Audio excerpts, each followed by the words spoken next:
We're here with Beneficial Insectary, and we're going to talk about how products like this make the food on your plate healthier and safer.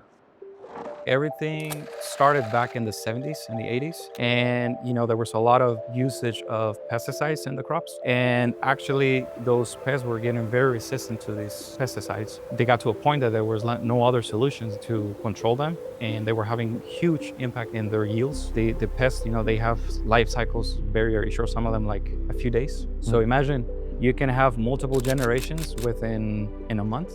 Yeah. While every time you apply that pest, it's just getting more and more resistant. So those companies that they produce pesticides, sometimes, they don't have enough time to develop a new solution or a new molecule that actually will be effective to those pests. So what they did is actually start looking for alternatives. What are those alternatives? They start looking for the natural enemies that those pests have. So we produce the lions.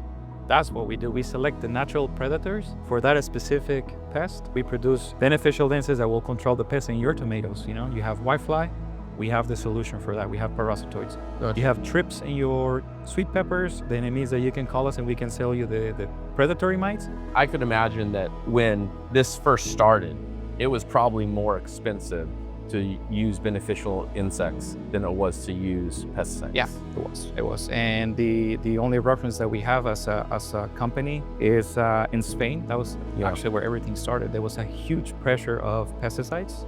And when they were exporting their tomatoes to Europe, they just one day they said, we cannot accept tomatoes that has all these residues. Yeah. And that's when the government actually started to push more to say, okay, we're gonna subsidize the use of beneficials. Wow.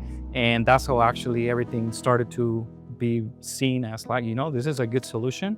I mean, obviously the target is to make sure that we're able to help those growers to bring healthier food to the people's plate.